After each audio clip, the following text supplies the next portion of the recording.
Ouverte.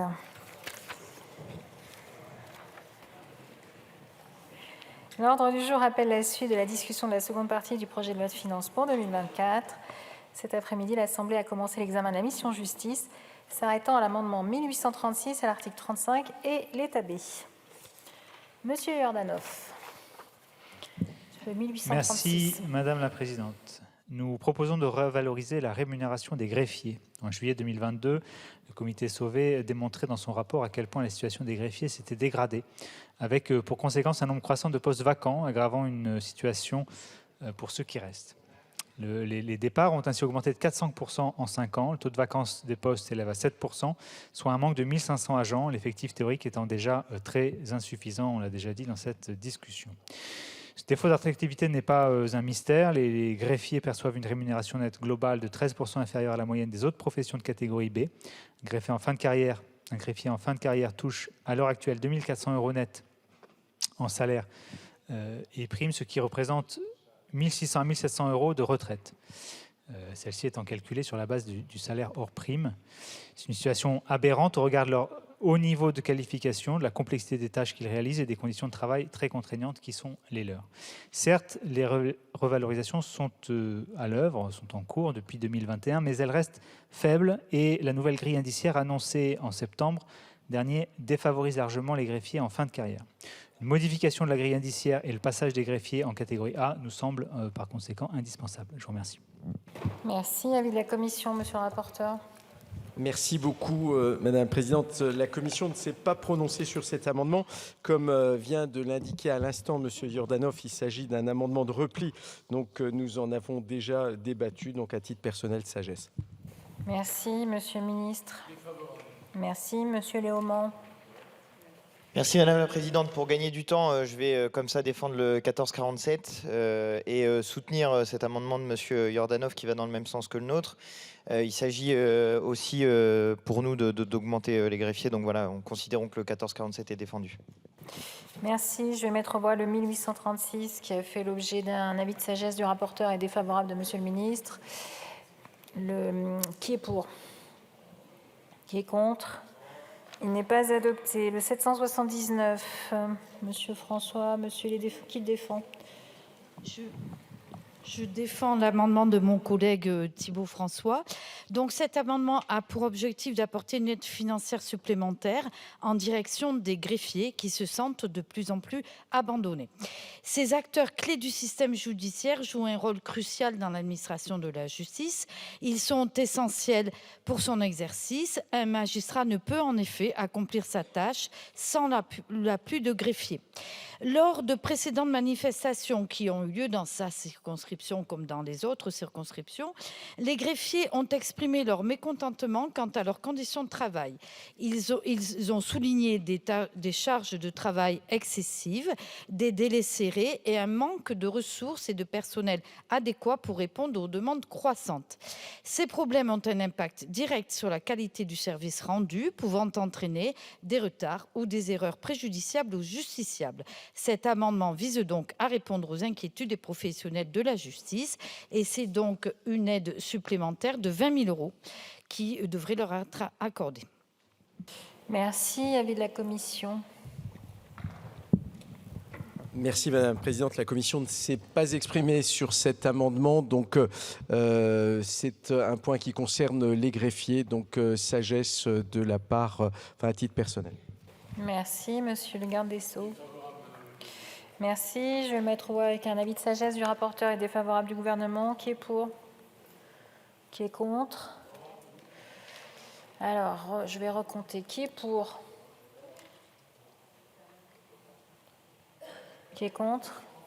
Non, il n'est pas adopté. Alors, le 1447 a été défendu tout à l'heure. Monsieur Léaumont, Monsieur le rapporteur, avis de la Commission. Oui, merci beaucoup Madame la Présidente. Il a été rejeté en commission, donc avis défavorable. Merci, Monsieur le garde des Sceaux. Je vais le mettre aux voix avec un double avis défavorable. Qui est pour? Qui est contre? Il n'est pas adopté. Le 871, Monsieur Portier.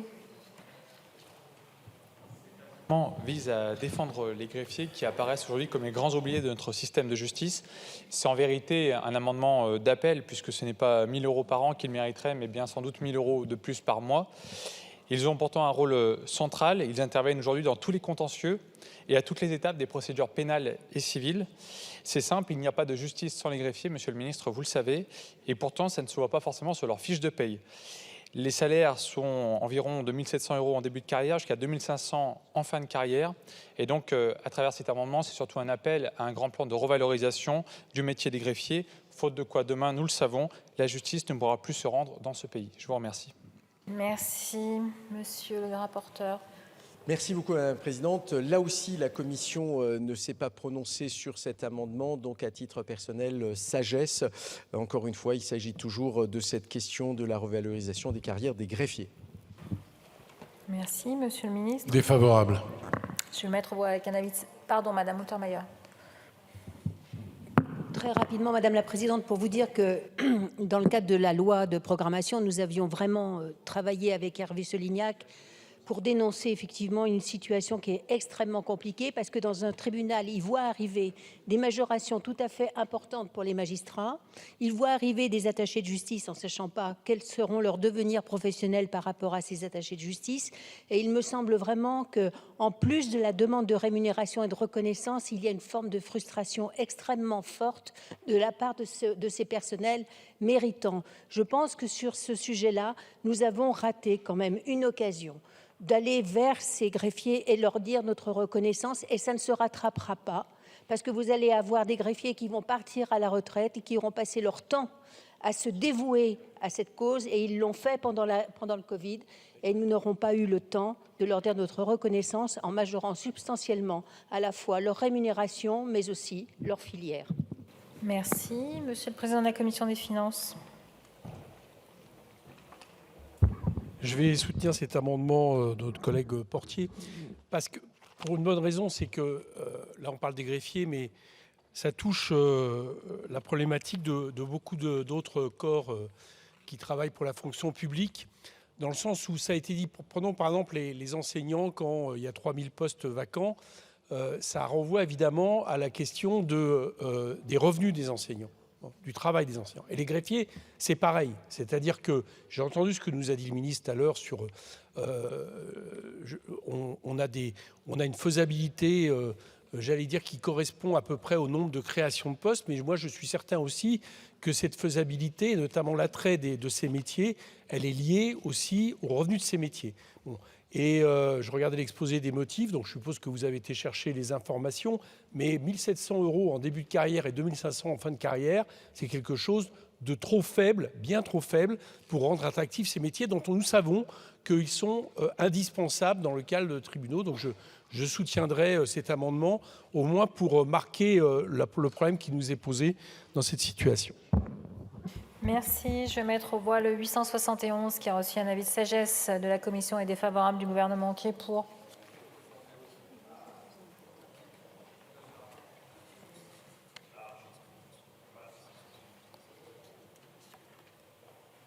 Qui est contre?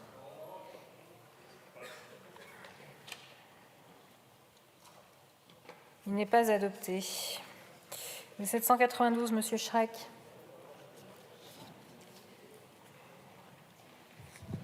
Oui, merci Madame la Présidente. Mon cher collègue, ce n'est pas passé à 11 millions, ça va peut-être passer à 10 millions, mais les greffiers ont entamé cette année et poursuivi un mouvement social assez exceptionnel pour eux. La grève pour les greffiers n'est pas, il faut se le dire, dans leur culture. Et il s'agit d'un mouvement social qu'ils ont exercé avec beaucoup de responsabilité, puisque globalement, ils ont continué l'exercice de leur mission. Raison de plus donc pour écouter et entendre ce qu'ils nous ont dit. Ils nous ont dit que leurs métiers ne sont plus attractifs et que ce déficit d'attractivité fera en sorte que nous risquons de ne pas parvenir à recruter les 1800 greffiers prévus dans la loi de programmation. Or, à quoi sert de recruter 1500 magistrats si nous ne parvenons pas à recruter les 1800 greffiers qui sont, comme eux, indispensables à l'œuvre de justice. La loi de finances prévoit plus de 100 millions d'euros pour l'augmentation du traitement des magistrats. J'allais dire tant mieux pour ces derniers, seulement 11 ou 12 millions d'euros, 10 fois moins pour le greffier. Pour les greffiers, pour nos greffiers. Le signal n'est pas bon. C'est la raison pour laquelle nous sollicitons à hauteur de 10 millions d'euros l'amélioration de leur situation et de leur rémunération. Je vous remercie. Merci. Avis de la commission, monsieur le rapporteur. Merci beaucoup, Madame la Présidente. Là aussi, la Commission n'a pas délibéré au sujet de cet amendement. À titre personnel, sagesse. Merci, monsieur le ministre. Défavorable. Je vais mettre aux voix avec un avis de sagesse de la commission et défavorable du gouvernement. Qui est pour? Qui est contre? Il n'est pas adopté. Le 774, madame Borde. Oui, merci Madame la Présidente. Alors c'est un amendement qui pourrait être un amendement de repli de celui que vient de vous présenter mon collègue Schreck.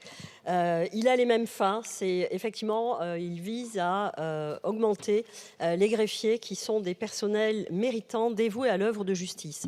Vous évoquiez, Monsieur le Ministre, une justice de qualité. J'ai bien peur qu'au fur et à mesure de l'avancée de nos débats, la justice de qualité ne soit qu'un vœu pieux. Nous avons vu ce qu'il en était de l'augmentation du budget de l'aide juridictionnelle pour les avocats. Vous avez une profession d'avocat qui a bien entendu le message. Elle doit se contenter de ce qu'elle a et elle n'a pas à se plaindre. Or, les avocats, effectivement, pour ceux qui travaillent à l'aide juridictionnelle, non seulement ne gagnent pas d'argent, mais en perdent. Ça ne va pas durer longtemps. Même chose pour les greffiers. Les greffiers, comme l'a dit effectivement notre collègue Untermaier, sont des professionnels de justice qui ont besoin d'être rassurés avec tous les bouleversements qui vont arriver avec effectivement ces nouveaux métiers qui ont été créés par la loi justice. Ils ne savent pas trop où se positionner. Ils sont au bord du burn-out et un geste de votre part concernant la revalorisation de leur salaire serait le bienvenu. Car là aussi, s'il n'y a pas de geste, eh bien les greffiers ne voudront plus continuer à faire un métier qu'ils ont choisi et qu'ils aiment. Alors en guise de justice effectivement efficiente, en guise de justice de qualité, vous n'aurez rien du tout, Monsieur le Ministre, si vous ne faites pas de geste. Merci, Madame la députée. Monsieur le rapporteur, avis de la commission.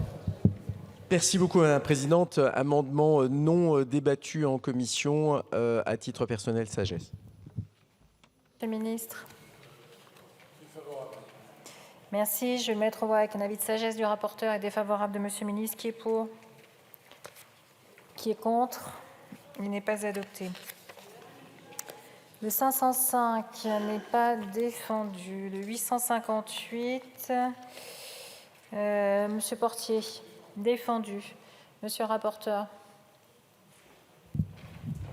Merci beaucoup, Madame la Présidente. Là aussi, amendement qui n'a pas été débattu en commission. Sagesse. Merci, Monsieur le garde des Sceaux. Je vais le mettre aux voix avec un avis de sagesse du rapporteur et défavorable du garde des Sceaux. Qui est pour? Qui est contre? Il n'est pas adopté. Le 1452, qui défend l'amendement de Monsieur Taverne, défendu. Madame Borde, Monsieur Schreck, défendu. Défendu. Monsieur le rapporteur. Cet amendement, là aussi, n'a pas été débattu en commission. Sagesse. Merci, Monsieur le ministre. Défavorable. Je vais le mettre aux voix avec un avis de sagesse du rapporteur et défavorable du gouvernement. Qui est pour? Qui est contre? Il n'est pas adopté. Le 1445, Monsieur Léaumont, défendu. Monsieur le rapporteur. Rejeté en commission, avis défavorable. Défavorable, Monsieur le ministre. Défavorable, je vais le mettre aux voix avec un double avis défavorable. Qui est pour? Qui est contre? Il n'est pas adopté. Alors, le 881, Monsieur Beaubry. Merci Madame la Présidente. Je défendrai également le 82, ce sera l'amendement de repli du 81, à moins qu'il soit adopté. Cet amendement fait suite à ma visite de l'établissement pénitentiaire, la maison d'arrêt d'Ajaccio. Cet établissement vétuste en centre-ville mériterait qu'il soit délocalisé et qu'une nouvelle construction ait lieu. Notamment parce que la sécurité active et passive n'est pas à la hauteur des défis de l'administration pénitentiaire actuellement. Le travail pour les détenus n'y est pas possible parce qu'il n'y a pas la capacité d'atelier sur la structure. Et il faut dire aussi que les locaux du personnel sont dans un état déplorable. Cette maison d'arrêt actuellement ne permet pas non plus l'encellulement individuel pour les arrivants. J'ai pu constater lors de ma visite en fait l'arrivée de trois nouveaux pensionnaires qui sont arrivés en même temps alors qu'il n'y a qu'une seule cellule et que vous le savez en fait l'encellulement individuel pour les pour les arrivants en tout cas est privilégié. Donc je pense que la maison d'arrêt d'Ajaccio mériterait la nouvelle construction d'un établissement. Ça avait été envisagé il y a quelques années, Monsieur le Ministre. Rien n'a été fait depuis. Et si jamais vous n'acceptez pas cet amendement, j'ai un amendement de repli qui vise d'augmenter, enfin de mettre un budget, de flécher un budget de 3 millions d'euros qui permettrait de réhabiliter les locaux, notamment du personnel, le poste de la porte d'entrée principale, parce que 2 mètres carrés pour un agent qui doit en même temps surveiller un mur de caméras, donner les clés, gérer les alarmes, c'est pas digne. Et ça permettrait également davantage de moyens sécuritaires sur l'établissement. Je vous remercie. Merci. Monsieur le rapporteur, avis de la commission. Merci beaucoup, Madame la Présidente. Donc là aussi, il s'agit d'un amendement qui n'a pas été débattu en commission. Vous pointez là un problème que je ne cesse de souligner. D'ailleurs, ça a été le cas au moment du printemps de l'évaluation. On a clairement indiqué que nous manquons de place. Alors, par rapport à cela, je répondrai de la même manière que ce que j'ai fait tout à l'heure concernant Grenoble. Pour la situation particulière d'Ajaccio, je m'en remettrai cette fois-ci à ce que le gouvernement sera en mesure de répondre. En tout cas, pour ma part, sagesse. Merci, Monsieur le Ministre. Favorable. Merci. Je vais mettre aux voix l'amendement 1881 qui a reçu un avis de sagesse de la commission et défavorable du gouvernement. Qui est pour? Qui est contre? Qui est contre? Il n'est pas adopté. Sur le 1825, je vous indique que je suis saisie par le groupe Gauche démocrate et républicaine UPES d'une demande de scrutin public que j'annonce dans l'enceinte de l'Assemblée nationale. Donc le 1882 a été défendu par Monsieur Baubry, c'est un amendement de repli. Monsieur le rapporteur, avis de sagesse aussi? Défavorable, Monsieur le Ministre. Je vais le mettre aux voix avec un avis de sagesse du rapporteur et défavorable du gouvernement. Qui est pour? Qui est contre? Il n'est pas adopté. Le 1859 n'est pas défendu. Non. Pas défendu. Des amendements identiques. Le 1454, Monsieur Léaumont. Merci Madame la Présidente. Voilà, il s'agit d'un amendement identique à celui de ma collègue Mouchou, mais qui n'est pas là, donc je pense que je vais le défendre pour nous deux. Il s'agit de garantir l'accès à l'aide juridictionnelle dans les territoires ultramarins. Donc on vous propose de créer une ligne spécifique budgétaire sur ce sujet-là et de financer l'accès à cette aide juridictionnelle pour les territoires ultramarins. Il y aurait la possibilité de détailler ça en action pour chaque territoire. Voilà ce que nous vous proposons avec cet amendement. Merci. Donc, effectivement, le 1845 n'est pas défendu. Pardon, excusez-moi.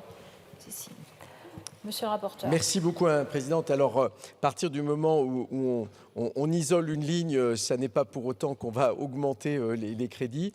Donc, cet amendement n'a pas été débattu en commission. Ceci étant, à titre personnel, sagesse. Merci, Monsieur le Ministre. Défavorable. Je vais le mettre aux voix avec un avis de sagesse du rapporteur et défavorable de Monsieur le Ministre. Qui est pour? Qui est contre? Il n'est pas adopté. Le 1825, Madame Kirby. Alors c'est un amendement qui reprend en substance les amendements précédents. Mais vous savez que plus les inégalités sont fortes dans un territoire et plus le besoin de justice est important.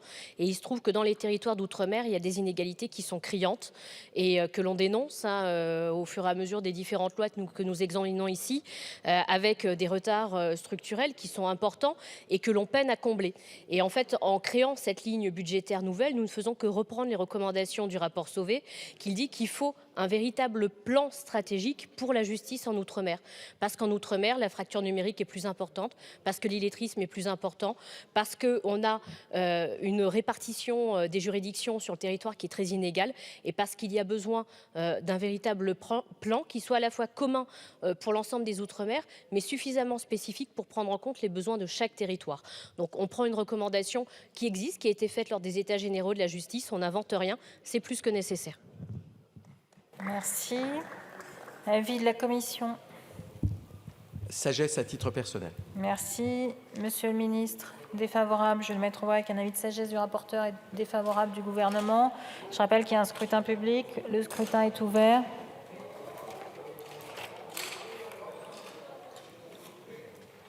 Le scrutin est clos.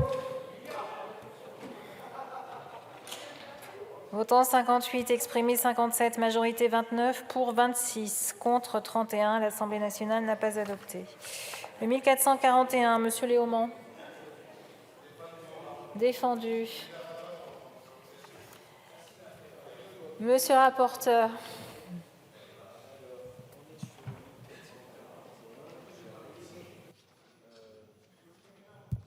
Celui-ci n'a pas été débattu non plus. Sagesse. Monsieur le ministre. Défavorable. Je vais le mettre au voie avec un avis de sagesse de la commission, défavorable du gouvernement. Qui est pour? Qui est contre? Il n'est pas adopté. Le 1451, Monsieur Léaumont. Oui, je vais défendre celui-ci, ma collègue Garrido n'étant malheureusement pas là. Il s'agit de rajouter 3000 équivalents temps plein pour les services pénitentiaires d'insertion et de probation, qui sont des services qui ont un manque de moyens. Voilà, tout simplement. Merci. Monsieur le rapporteur. Merci beaucoup, Madame la Présidente. Amendement rejeté en commission, d'où avis défavorable. Monsieur le ministre. Même avis, Madame la Présidente. Je vais le mettre aux voix avec un double avis défavorable. Commission gouvernement qui est pour. Qui est contre. Il n'est pas adopté. Le 1442, Monsieur Léaumont. Défendu. Monsieur le rapporteur. Avis défavorable de la commission.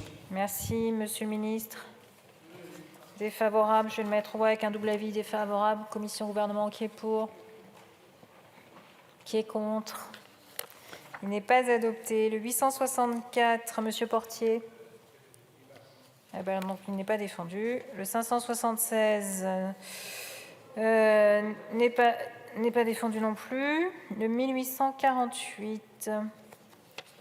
Madame la Présidente, suite aux attentats de 2015, pardon. Allez-y. Les exigences de sécurité en prison ont été renforcées, avec notamment la généralisation des brouilleurs contre l'utilisation pourtant interdite des téléphones portables. À la prison de la Santé, 1200 téléphones portables ont été saisis en 2021, soit plus d'un appareil en moyenne par détenu. À ce jour, 17 établissements sont complètement équipés d'un dispositif de brouillage.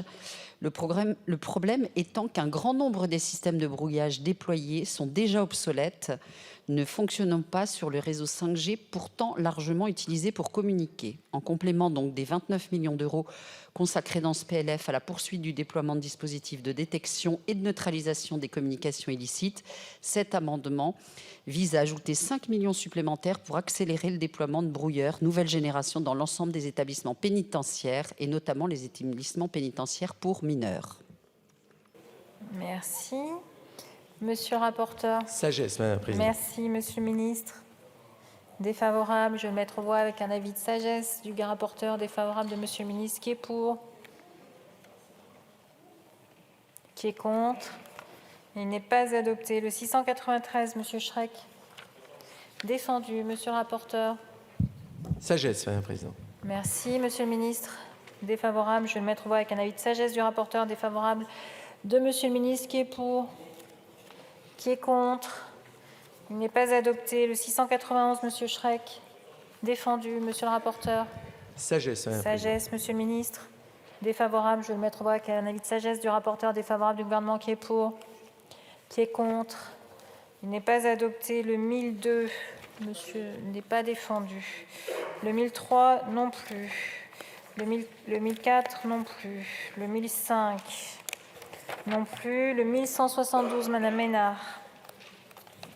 Oui, merci Madame la Présidente. Je vais les défendre tous les deux, le 1172 et le 1167, parce qu'ils concernent tous les deux la livraison illicite de colis qui sont eux-mêmes illicites. Le premier, le 1172, c'est pour s'interroger sur le fait de pouvoir proscrire ou en tout cas lutter de façon efficace contre les livraisons qui transitent par les parloirs. Or, on sait que les fouilles intégrales systématiques des détenus sont prohibées. Et donc, la question est de savoir pourquoi on ne pourrait pas généraliser ou en tout cas accentuer le recours à des chiens qui seraient dressés à détecter la drogue ou les armes. Voilà, ça c'est pour le 1172. Et le 1167, ça concerne un phénomène qui est assez récent maintenant, mais qui est très généralisé dans les prisons, c'est la fourniture de colis et la livraison de colis par drone. Je vous ai interrogé régulièrement, Monsieur le Ministre, sur le système justement qui empêcherait de jeter des colis au-dessus des murs des prisons. À Béziers, on a le cas. Pendant plusieurs années, on s'est battu pour avoir effectivement un système anti-projection efficace, ce qui n'a jamais été le cas. Aujourd'hui, en fait, on se rend compte que c'est même plus la peine de réclamer ce système ce système anti-projection, parce que de toute façon, on a des livraisons de colis par drone tous les jours. Et que nos détenus passent, nos détenus, mais surtout le personnel pénitentiaire passe une énergie folle à essayer de récupérer les colis qui sont livrés par drone. Et évidemment, je vous passe l'énergie qui est déployée par le commissariat de police nationale, la police municipale également, évidemment, et puis évidemment, en dernier maillon de la chaîne, par nos juges et le procureur et les déferrements qui sont la suite logique de tout ça. On aurait aimé pouvoir bénéficier d'un système de brouillage anti-drone. Béziers n'en a pas été destinataire. C'est dommage. Et je voulais savoir s'il y avait possibilité, justement, d'accentuer le budget qui était destiné à ces systèmes de brouillage pour en faire bénéficier la totalité des établissements pénitentiaires qui en auraient besoin. Je vous remercie. Madame Ménard, alors, avis de la Commission sur le 1172. Je vais donner l'avis sur les deux, sagesse. Sagesse. Monsieur le Ministre. C'est défavorable sur les deux. Je mets aux voix le 1172 qui a reçu un avis de sagesse de la Commission, défavorable du Gouvernement. Qui est pour? Qui est contre? Il n'est pas adopté. Le 1167, même avis, même vote. Oui, il n'est pas adopté. Je vous indique que sur l'amendement 1837, je suis saisie par le groupe écologiste NUPES d'une demande de scrutin public que j'annonce dans l'enceinte de l'Assemblée nationale. Le 1769, Monsieur Schreck, défendu. Monsieur le rapporteur, sagesse. Monsieur le ministre, défavorable. Je le mets aux voix avec un avis de sagesse de la Commission, défavorable du Gouvernement. Qui est pour? Qui est contre? Il n'est pas adopté. Le 1876, Monsieur Beaubry, défendu. Sagesse. Et Monsieur le ministre, défavorable. Je vais le mettre aux voix avec un avis de sagesse de la Commission, défavorable du Gouvernement. Qui est pour? Qui est contre? Il n'est pas adopté. Le 692, Monsieur Schreck, défendu. Sagesse. Je vais le mettre aux voix avec un avis de sagesse de la Commission, défavorable du Gouvernement. Qui est pour? Qui est contre? Il n'est pas adopté. Le 772, Madame Borde.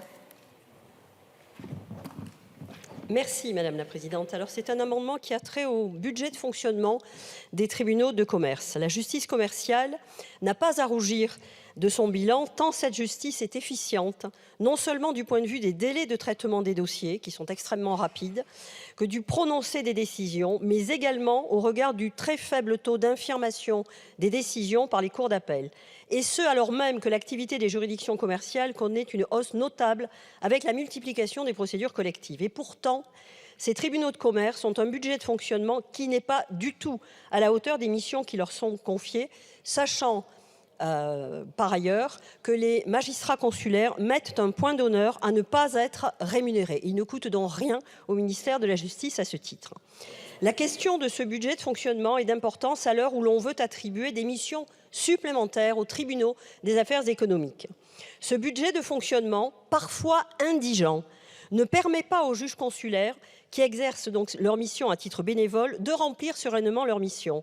En effet, certains tribunaux de commerce n'ont même pas de quoi financer l'achat de robes pour les nouveaux magistrats, ni l'achat de codes, ou bien la tenue de l'audience solennelle de rentrée, pourtant obligatoire. C'est la raison pour laquelle il me semble particulièrement opportun, si l'on veut toujours maintenir cette justice de qualité, a fortiori la juridiction commerciale, la justice commerciale, d'accroître le budget propre de fonctionnement de ces tribunaux de commerce. Je vous remercie. Merci. Monsieur le rapporteur, avis de la commission. Merci beaucoup, Madame la Présidente. Alors, cet amendement n'a pas été débattu en commission. Par contre, le niveau des crédits, quand vous regardez le budget de fonctionnement courant pour le PLF 2024, il est prévu en hausse de 15,6% par rapport au budget 2023, c'est-à-dire 30 millions de plus pour s'établir à 222 millions pour 2024. Par contre, je ne dispose pas du détail de la ventilation prévisionnelle de ces crédits en fonction des différents types de juridictions. Donc, je laisserai le garde des Sceaux répondre sur ce point et pour ma part, sagesse. Merci, monsieur le garde des Sceaux. Défavorable. Je vais le mettre aux voix avec un avis de sagesse du rapporteur, défavorable du garde des Sceaux. Qui est pour? Qui est contre? Il n'est pas adopté. Je vous indique que sur l'amendement 1440, je suis saisie par le groupe La France Insoumise NUPES d'une demande de scrutin public que j'annonce dans l'enceinte de l'Assemblée nationale. Madame Bordes, le 773, défendu. Monsieur le rapporteur, sagesse, monsieur le ministre. Je vais le mettre aux voix avec un avis de sagesse de la commission, défavorable du gouvernement. Qui est pour? Qui est contre? Il n'est pas adopté. Le 1879, monsieur Beaubry. Merci Madame la Présidente. Alors, cet amendement vise à flécher un budget de 6 millions d'euros pour la rénovation des 3 bâtiments de l'établissement pénitentiaire de Casabiande. Cet établissement pénitentiaire qui accueille majoritairement des détenus pour des affaires de mœurs mérite davantage de sécurité. C'est aussi une demande qui émane du personnel que j'ai rencontré il y a quelques semaines en Corse.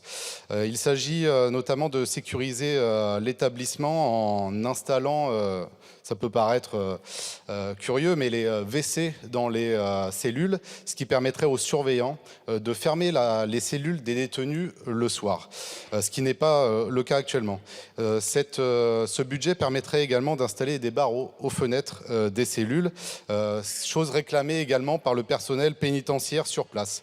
Le manque de caméras également sur le domaine est criant parce qu'il est quasiment inexistant. Et en fait, pour des détenus qui évoluent sur un parc de 1400 hectares en totale liberté, oui, on le sait, monsieur Balanant, mais allez voir comment ça se passe. Vous prendrez la parole après. Oui, ils vous ont pas gardé, peut-être qu'ils auraient dû. Vous y aurez été bien. Donc, en fait, cet établissement, effectivement, est monsieur, spécifique. alors, juste, vous savez que le règlement de notre Assemblée prévoit qu'il n'y a pas d'attaque personnelle. Oui, mais écoutez, monsieur Balanant m'interpelle. Il vous a interpellé, monsieur le député, mais il n'y a pas eu d'attaque personnelle. Ah, mais alors, qui prenne la parole lorsqu'il aura l'occasion de le faire, c'est-à-dire peut-être tout à l'heure. Finissez de défendre votre amendement. On l'entend souvent sur rien, monsieur Balanant. Je peux continuer, Madame la Présidente ?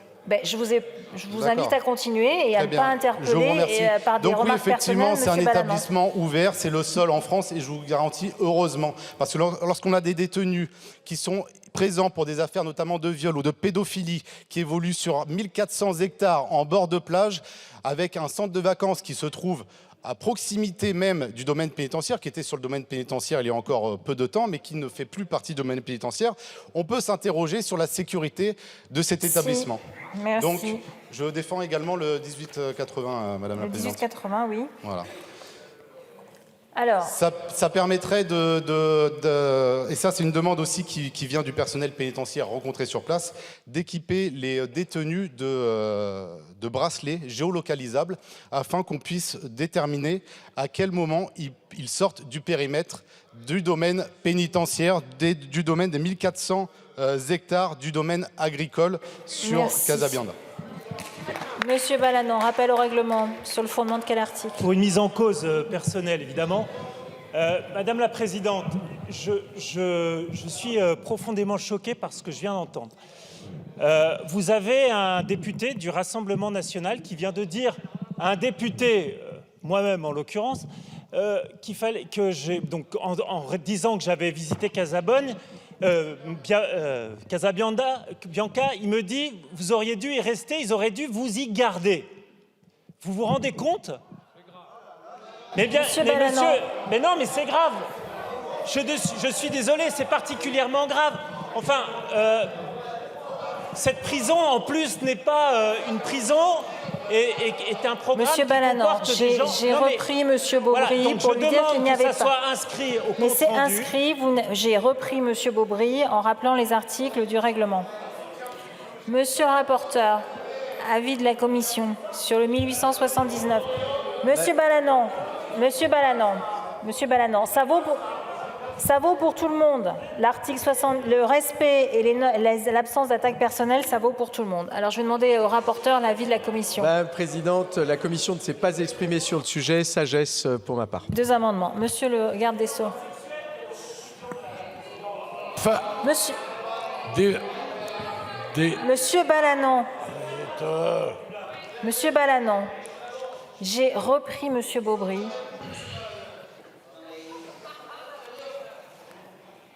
Vous avez fait un rappel au règlement. J'ai repris Monsieur Beaubry. Donc ceci est inscrit. Ce sera inscrit dans le compte rendu, comme vous l'avez souligné. Monsieur le garde des Sceaux. Défavorable. Oui, j'avais bien noté. Alors, je vais mettre au voie le 1879 qui a reçu un avis de sagesse du rapporteur et défavorable du gouvernement. Qui est pour? Qui est contre? Il n'est pas adopté. Sur le 1880, même avis, même vote. Oui. Bon, alors sinon je le mets au voie. Avis de sagesse de la commission, défavorable du gouvernement. Qui est pour? Qui est contre? Il n'est pas adopté. Le 695, Monsieur Schreck. Défendu. Monsieur le rapporteur, sagesse. Défavorable. Je vais mettre au voie avec un avis de sagesse de la commission, défavorable du gouvernement. Qui est pour? Qui est contre? Qui est contre? Il n'est pas adopté. Sur le 1440, Monsieur Léaumont. Merci Madame la Présidente. Bon, il s'agit d'un amendement pour augmenter les moyens du parquet national financier. Souvenez-vous de l'affaire Cahuzac. Il y avait là un ministre qui venait et devant la représentation nationale disait « Jamais je n'ai eu un compte en Suisse, jamais !» Et je vous remercie de m'avoir permis de le dire devant la représentation nationale. Et pourtant, ce monsieur avait un compte en Suisse. C'est à l'issue de cette affaire Cahuzac que je pense vous connaissez tous qu'a été créé le parquet national financier, dont l'objectif est de lutter contre la... Ouais, merci. Dont l'objectif est de lutter contre la corruption. Si même mes propres camarades me déconcentrent. Donc, je vous disais, ce parquet national financier a été créé après l'affaire Cahuzac et son objectif est de lutter contre la corruption. Or, à l'intérieur de ce parquet national financier, il y a 19 magistrats. On estime que, compte tenu de la complexité des affaires, ces magistrats sont en capacité de traiter 8 affaires par personne. Or, des affaires, il y en a 708 en ce moment. Et 19 magistrats pour les traiter, ça fait 37 affaires par magistrat. Et ben moi, je vous propose, par cet amendement, de lutter efficacement contre la corruption en renforçant les moyens du parquet national financier. Et je ne doute pas du fait que chacun d'entre vous ici sur ces bancs voudra lutter contre la corruption et que donc cet amendement avec un scrutin public sera adopté par l'ensemble de notre Assemblée nationale. Car je doute que l'un d'entre vous ne voudrait pas lutter contre la corruption. Merci. Monsieur le rapporteur, avis de la commission. Merci beaucoup, Madame la Présidente. Alors, Monsieur Léaumont, évidemment, je pense que tout le monde est d'accord pour vouloir lutter contre la corruption. Par contre, permettez-moi de dire que je ne partage pas ce que vous dites au sujet du PNF, parce qu'en réalité, le PNF, au lieu de s'occuper d'affaires complexes, c'est à plusieurs reprises surtout occupé d'affaires politiques. Et on l'a vu, c'est à cet égard que, à titre personnel, je suis plutôt favorable à la suppression du PNF, d'où avis défavorable. Merci, Monsieur le garde des Sceaux. Défavorable. Défavorable. Je vais mettre aux voix cet amendement 1440 qui a reçu un avis défavorable de la commission et du gouvernement. Le scrutin est ouvert. Le scrutin est clos. Votant 55, exprimé 55, majorité 28, pour 10, contre 45. L'Assemblée nationale n'a pas adopté. Je vous indique sur l'amendement 1875, je suis saisie par le groupe Rassemblement national d'une demande de scrutin public que j'annonce dans l'enceinte de l'Assemblée nationale. Alors, amendement 1837, Monsieur Yordanov. Merci Madame la Présidente. Cet amendement vise également à renforcer les ressources du PNF. Les représentants du PNF expliquent qu'en raison d'un volume des dossiers à traiter et des faibles moyens humains dont ils disposent, des affaires sont délaissées et classées sans suite. La situation a été dénoncée à plusieurs reprises par l'OCDE et plus récemment par la Commission de suivi des obligations et engagements des États membres du Conseil de l'Europe. Je vous renvoie au rapport du 25 septembre 2023. L'OCDE a démontré que la proportion des affaires résolues ainsi que le nombre des personnes morales condamnées reste faible au regard de la situation économique de la France et de l'exposition des entreprises au risque de corruption. En définitive, les enquêtes et poursuites aboutissent à un nombre encore trop limité de personnes sanctionnées. Or, le PLF 2024 ne prévoit qu'une équipe de 20 magistrats pour traiter un volume de 600 affaires. Le nombre de dossiers gérés par chaque procureur est presque 5 fois supérieur au volume envisagé par les travaux préparatoires qui ont précédé sa création en 2013. Suivant les recommandations de l'OCDE, cet amendement propose donc d'augmenter les effectifs du PNF de manière à ce que chaque magistrat puisse traiter 8 affaires au lieu de 32 actuellement. Juste une petite précision, aujourd'hui il y a des instructions qui sont données pour que certaines affaires en dessous d'un seuil ne soient pas traitées. C'est absolument incompréhensible en matière financière. Je vous remercie. Merci, Monsieur le rapporteur. Merci beaucoup, Madame la Présidente. Cet amendement a été rejeté en commission, d'où avis défavorable. Merci, Monsieur le garde des Sceaux. Défavorable. Je vais le mettre aux voix avec un double avis défavorable, commission-gouvernement. Il y a un scrutin public que j'ai annoncé tout à l'heure. Le scrutin est ouvert. Le scrutin est clos.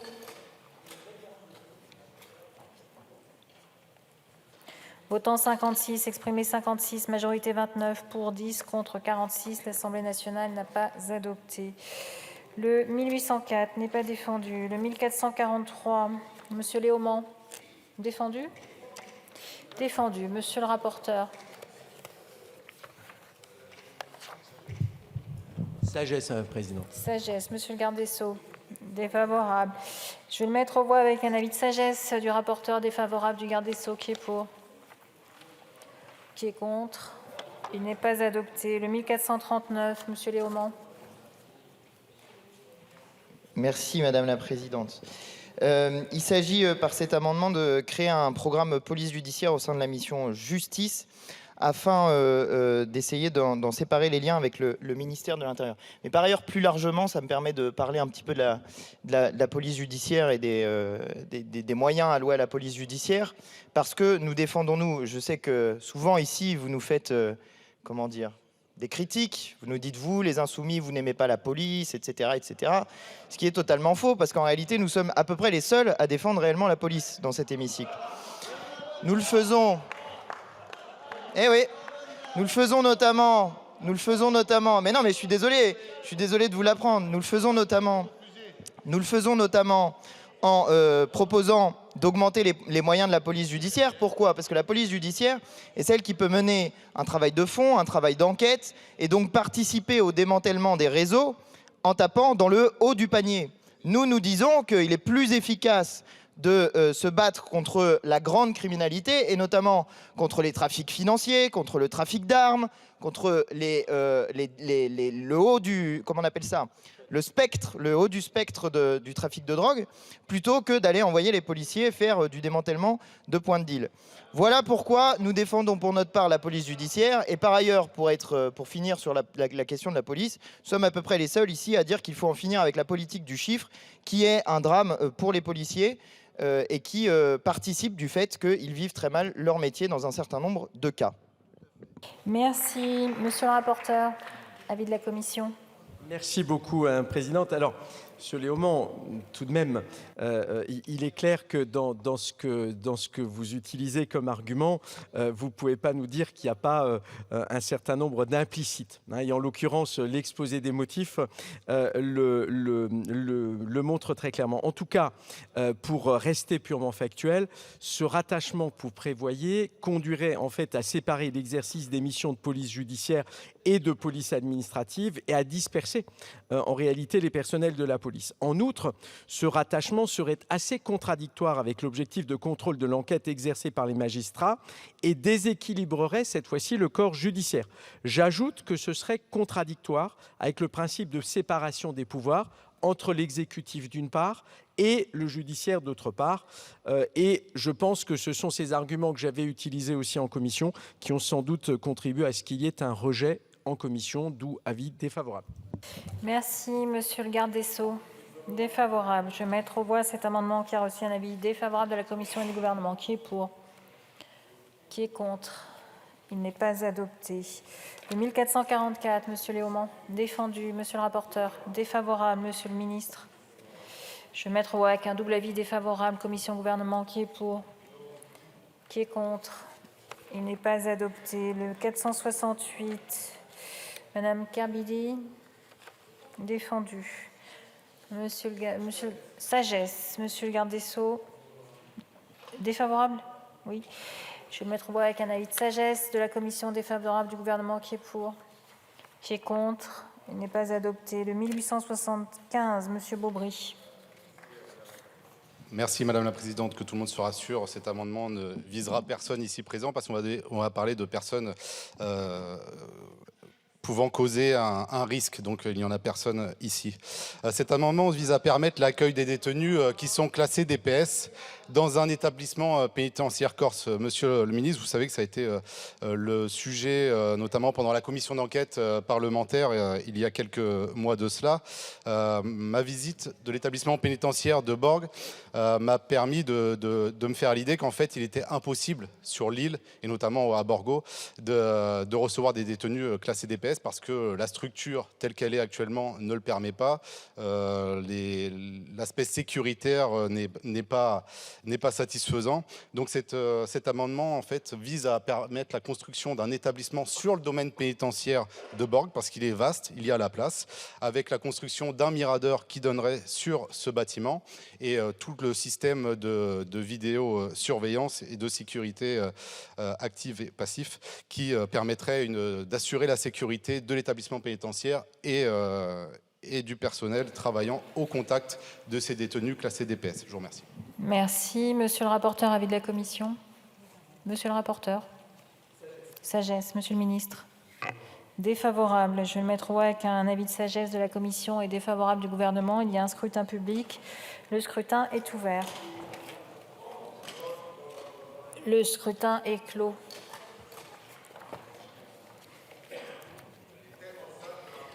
Votant 46, exprimé 45, majorité 23, pour 11, contre 34. L'Assemblée nationale n'a pas adopté. Le 859, monsieur Portier. Non, monsieur Benoît, il n'est pas défendu. Le 663, monsieur Schreck.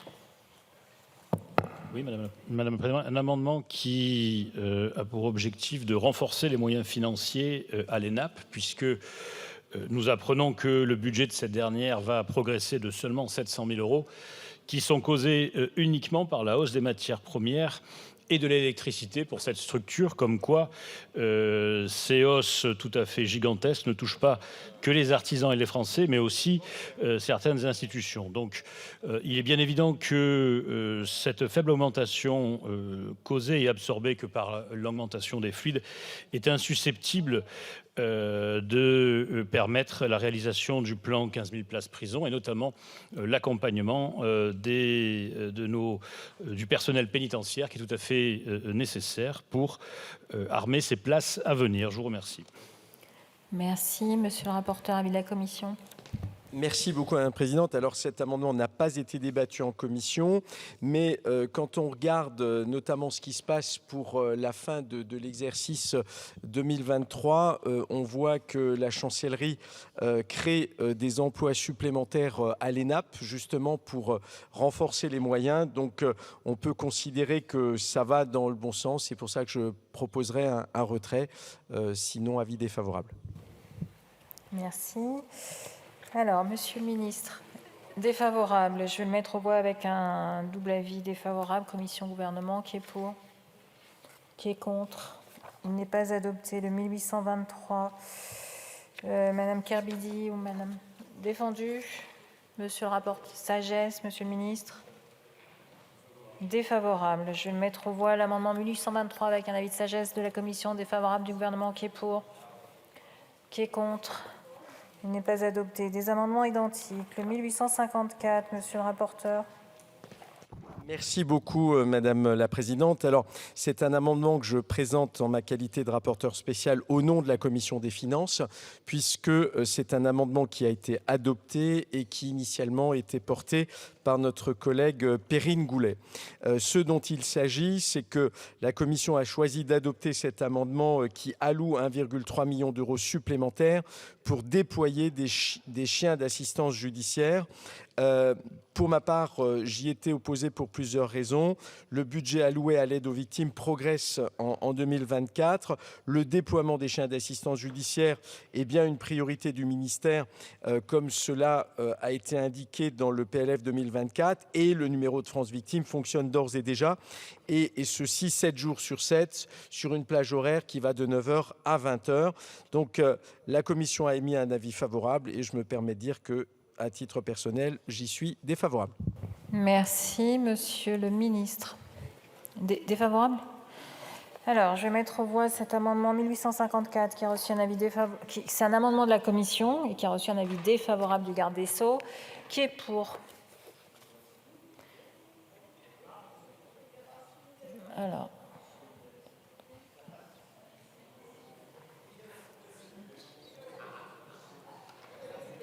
Qui est contre? Il n'est pas adopté. Des amendements identiques. Le 1853, monsieur le rapporteur. Monsieur le rapporteur, le 1853. C'est l'amendement de la commission. Madame la Présidente, là aussi, il s'agit d'un amendement de la Commission, mais qui était porté par nos collègues Dupont, Rilhac, Clapeaux et Dordain.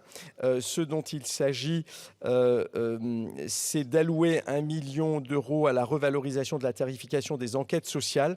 Ça soulève effectivement un problème important. Le tarif de l'enquête sociale ordonnée par un juge n'a pas été revalorisé depuis 10 ans. C'est la raison pour laquelle la Commission a émis un avis favorable à cet amendement. Merci, monsieur. Alors, attendez, il y en a un autre.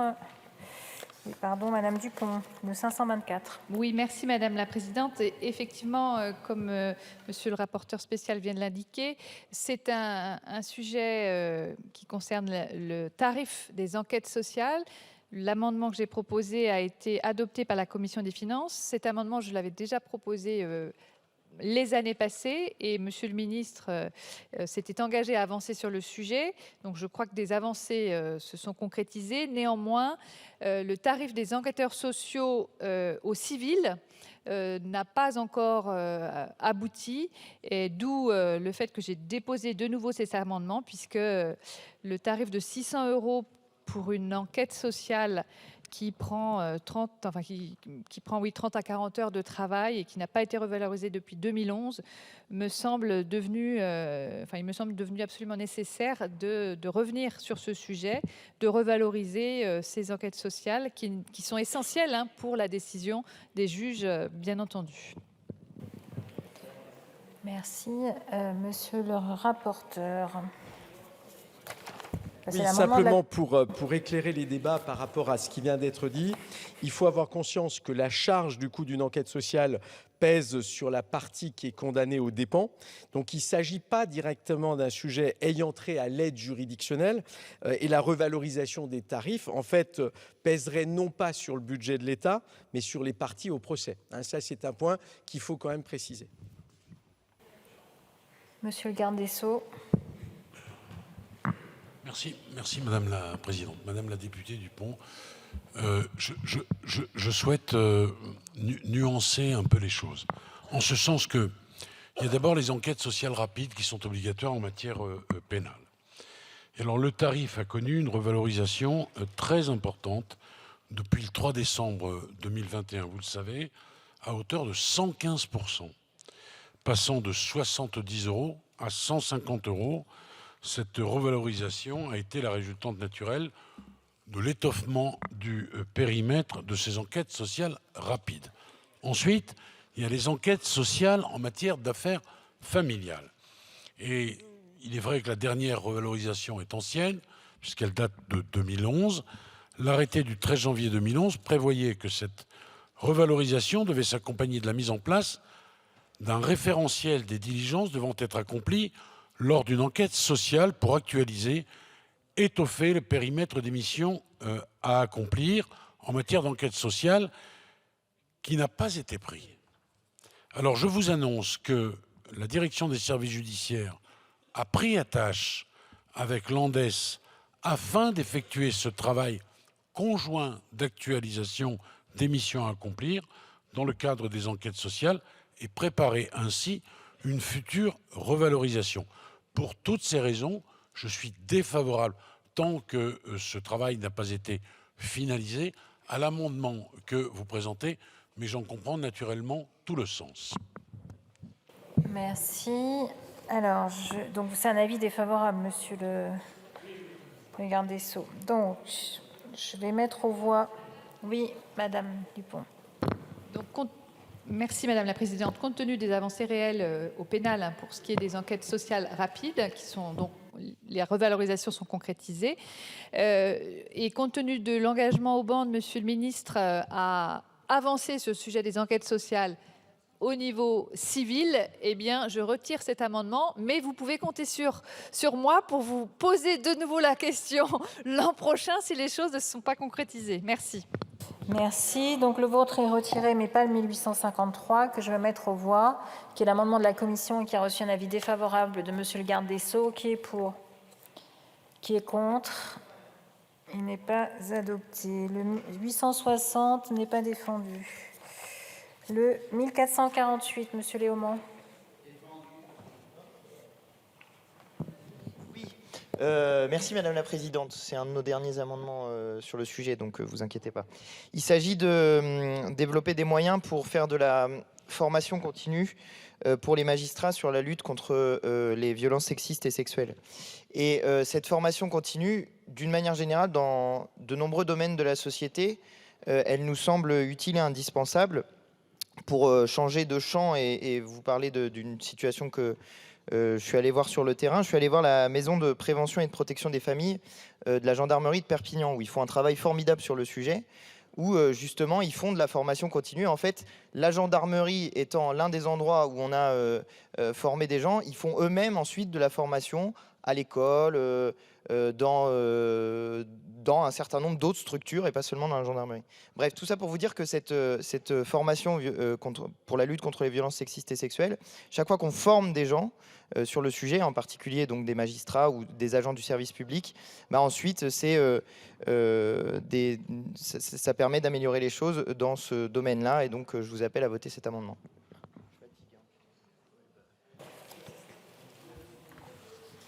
Oui, monsieur le rapporteur. Oui, mais merci le micro beaucoup. Alors, oui, vous avez raison, hein, monsieur Léaumont, la formation des magistrats sur les violences sexistes et sexuelles est un enjeu majeur. Pour autant, quand on regarde un petit peu plus près comment les choses se passent aujourd'hui, l'ENM a prévu un certain nombre de choses et effectue évidemment un certain nombre de choses. Il y a des journées de formation des référents violences intrafamiliales nommés dans les juridictions. Il est prévu aussi de créer un cycle complet de formation dédié à cette thématique à l'ENM dès 2024.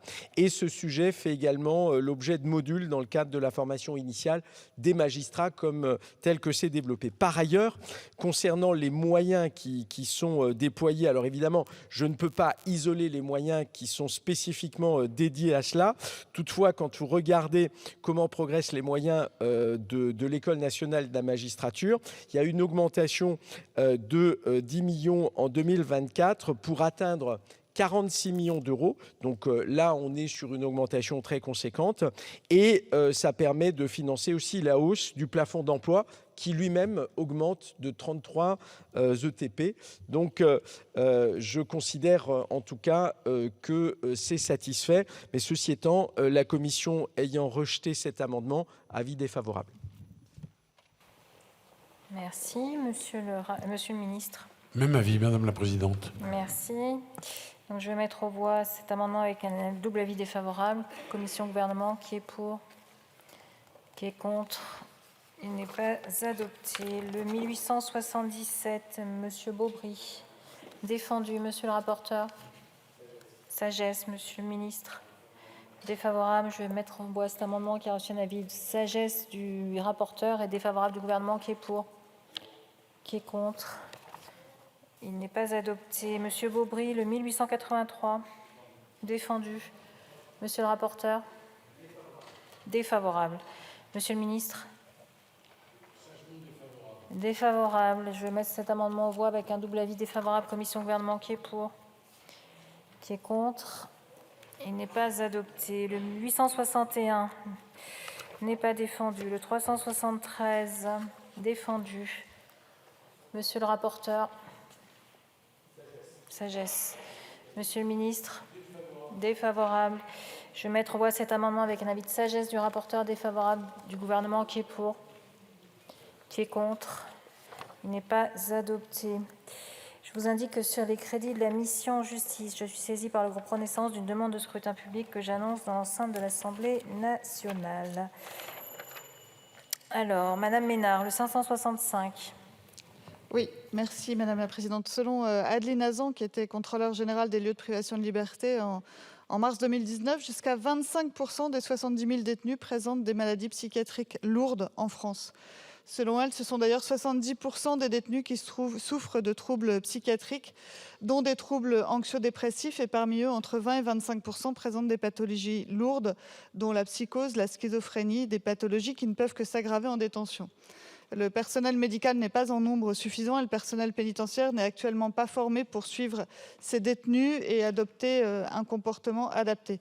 Monsieur le ministre, vous nous avez annoncé 160 places supplémentaires prévues dans 3 nouvelles UHSA, à l'hôpital du Rouvray, à Sotteville-les-Rouen, 60 places dans la commune de Béziers, chez moi, 40 places, et à l'hôpital Robert Ballanger d'Aulnay-sous-Bois, 60 places. Malheureusement, nous sommes encore loin du compte. Quels sont les crédits que vous comptez débloquer pour ces détenus qui souffrent de pathologies graves? Je vous remercie. Merci, monsieur le rapporteur. Merci beaucoup, Madame la Présidente. Alors, j'ai un problème, il faut bien le dire, technique avec cet amendement, parce que, en fait, les soins psychiatriques ou psychologiques aux personnes détenues relèvent de la compétence du ministère chargé de la santé et de la prévention. Et donc, en fait, aujourd'hui, entre guillemets, quand vous regardez notre tuyauterie, pardon du terme budgétaire, en réalité, ça n'est pas une compétence en tant que telle du ministère de la Justice. Par ailleurs, j'ai évidemment regardé de près ce qu'il en était. L'administration pénitentiaire, juridiquement, n'est pas compétente d'ailleurs pour décrire l'offre de soins proposée, puisqu'on est sur un sujet de nature médicale. C'est la raison pour laquelle je vous propose de retirer cet amendement et de le proposer au sein de la mission santé. Je vous remercie. Merci, monsieur le garde des Sceaux.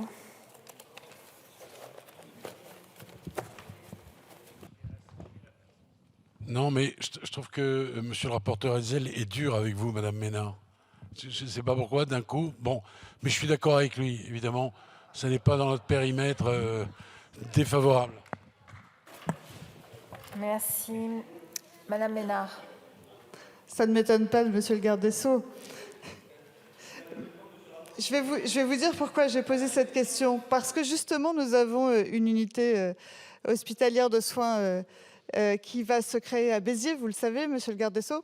Et quand on pose la question aux différents services en disant, bon, alors pour l'installation, tout simplement, hein, pour le permis de construire, pour tout ça, à qui on s'adresse?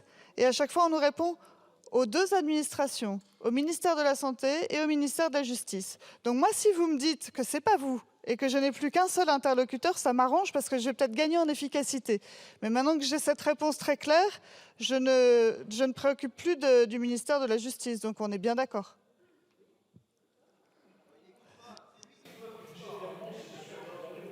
Ah, oui, mais soit c'est les 2, soit c'est un seul, mais on ne peut pas me dire quand ça vous arrange, c'est seulement la santé, et ensuite que ça vous arrange vous aussi. Donc je continue à avoir les 2 interlocuteurs. Je vous remercie. Merci. Je vais mettre aux voix cet amendement 565 qui a reçu un avis défavorable de la Commission et du gouvernement. Qui est pour? Qui est contre? Il n'est pas adopté. Madame Ménard, le 566. Oui, merci Madame la Présidente. Je vais aller vite parce que j'en ai plusieurs à la suite. C'est un amendement sur la téléphonie en détention et Monsieur le Ministre, vous nous avez fait part de vos interrogations tout à l'heure à l'occasion d'un de mes précédents amendements d'ailleurs. La téléphonie est-elle à proscrire en prison ou au contraire peut-elle être efficace et utile pour les services de renseignement, notamment pour les détenus radicalisés ? Bon, effectivement, pour ma part, je pense que quand nous sommes face à des détenus radicalisés, les téléphones devraient être totalement prohibés. Mais c'était donc un amendement d'appel à la suite, justement, on l'avait rappelé tout à l'heure, au lendemain du drame d'Arras, puisque on le sait maintenant, le terroriste qui a assassiné le professeur Dominique Bernard était en relation téléphonique avec son frère qui lui-même était détenu et radicalisé. Je vous remercie. Merci. Avis. Sagesse, monsieur le garde des Sceaux. Défavorable, je vais le mettre au voie avec un avis de sagesse du rapporteur, défavorable du gouvernement, qui est pour, qui est contre. Il n'est pas adopté. Le 567. Également, c'est un amendement d'appel sur les mineurs non accompagnés. Je ne vais pas vous relire tous les chiffres qui sont dans mon exposé des motifs, mais devant l'explosion du nombre de mineurs non accompagnés qui arrivent chaque année, et cette année est particulièrement plus nombreux dans notre pays, et leur mise en cause fréquente dans des crimes ou délits, il me semble nécessaire de mobiliser des moyens pour lutter contre ce nouveau fléau. Et donc, c'est un amendement d'appel pour attirer l'attention du ministère de la Justice sur les moyens à mobiliser sur la lutte contre la délinquance des mineurs non accompagnés. Je vous remercie. Merci. Monsieur le rapporteur. Sagesse, monsieur le garde des Sceaux. Défavorable ? Défavorable. D. Je vais mettre au voie cet amendement qui a reçu un avis de sagesse du rapporteur, défavorable du garde des Sceaux, qui est pour, qui est contre, qui est contre. Il n'est pas adopté. Oui, si on ne lève pas la main, ça passe. 569. Madame Ménard. L'avant-dernier, voilà. 569, c'est un amendement qui porte sur la surpopulation carcérale. La France ne parvient pas à endiguer sa surpopulation carcérale. Et selon vos propres chiffres, monsieur le ministre, le nombre de détenus vient d'atteindre un nouveau record historique avec plus de 74 000 détenus dans les prisons françaises. Pour lutter contre ce mal endémique, le gouvernement souhaite la construction de 15 000 nouvelles places de prison d'ici 2027. On ne sait plus très bien si c'est 15 000 ou 18 000, mais nous savons maintenant que cet objectif sera très difficile à atteindre. Voilà un amendement, encore une fois, pour savoir ce que vous comptez faire, puisque vous nous avez expliqué, et j'entends les difficultés, hein, mais vous nous avez expliqué que c'était très compliqué de trouver des lieux où construire de nouvelles prisons, qu'il y avait des difficultés, que certaines communes n'y mettaient pas forcément de la bonne volonté. J'entends tout ça, mais qu'est-ce que concrètement, quelles sont les pistes que vous proposez pour arriver à votre objectif des 15 000 places? Je vous remercie. Merci. Monsieur le sagesse, monsieur le ministre. Défavorable. Je vais le mettre aux voix avec un avis de sagesse du rapporteur, défavorable du gouvernement, qui est pour, qui est contre. Il n'est pas adopté. Le 571, Madame Ménard. Dernier amendement pour moi, qui est toujours un amendement d'appel. L'an dernier, monsieur le ministre, je vous avais interrogé sur les arrêts qui avaient été rendus le 12 juillet 2022 par la Cour de cassation et qui avaient tiré les conséquences des décisions de la Cour de justice de l'Union européenne relative à la conservation des données et l'accès à celles-ci dans le cadre de procédures pénales. Dans plusieurs affaires de meurtre ou de trafic de stupéfiants, des personnes mises en examen avaient demandé l'annulation des réquisitions portant sur leurs données de trafic et de localisation qui avaient été délivrées par des enquêteurs agissant en enquête de flagrance sous le contrôle du procureur de la République ou sur commission rogatoire du juge d'instruction, ainsi que des actes d'exploitation de ces données. Et la Cour de cassation avait confirmé que le procureur de la République, parce qu'il est une autorité de poursuite, ne pouvait pas être compétent pour ordonner de telles mesures qui étaient alors jugées comme attentatoires à la vie privée. Vous m'aviez, quand je vous avais interrogé l'année dernière, monsieur le garde des Sceaux, vous m'aviez répondu que vous feriez tout pour permettre à la justice française et aux enquêteurs de poursuivre au mieux leur travail, en conjuguant le respect du droit européen et la possibilité de se servir des preuves sans alourdir outre mesure les procédures existantes. Et ma question est toute simple, c'est où en est-on en 2023 ? Je vous remercie. Merci. Avis de la commission, monsieur le rapporteur. Merci beaucoup, Madame la Présidente. Comme vous avez pu l'entendre, Madame Ménard indique elle-même qu'il s'agit d'un amendement qui a pour objectif d'interpeller Monsieur le garde des Sceaux. Il n'a d'ailleurs aucun lien strictement budgétaire, même si évidemment vous avez utilisé ce subterfuge pour vous permettre évidemment d'interpeller Monsieur le ministre. Donc je vous propose, une fois que Monsieur le ministre vous aura répondu, de le retirer, mais effectivement ça appelle une réponse. Merci. Monsieur le garde des Sceaux. Défavorable. Je vais le mettre au voie avec un avis de sagesse du rapporteur, défavorable du gouvernement. Qui est pour? Qui est contre? Il n'est pas adopté. Le 700. Madame Carbidi. Alors très vite, c'est un amendement de ma collègue Faucillon, dont vous connaissez sans doute l'engagement pour la mise en œuvre d'un dispositif de régulation de la population carcérale. D'ailleurs, elle y a travaillé avec Madame Abadi. Et donc c'est un amendement tout symbolique puisqu'il prélève 1 euro sur une ligne budgétaire pour l'attribuer à une autre. Et d'après les recherches, il semblerait d'ailleurs que le fait de mettre en œuvre ce mécanisme de régulation carcérale aurait même plutôt pour effet de faire des économies à l'État plutôt que de créer des charges. Donc c'est un amendement d'appel pour vous demander de réfléchir sérieusement à la question et de donner suite aux rapports qui sont presque terminés, il me semble. Merci. Monsieur le rapporteur. Merci beaucoup, Madame la Présidente. Alors cet amendement, pareil, n'a pas été débattu en commission. Néanmoins, je donne un avis puisque je suis opposé à ce mécanisme de régulation carcérale.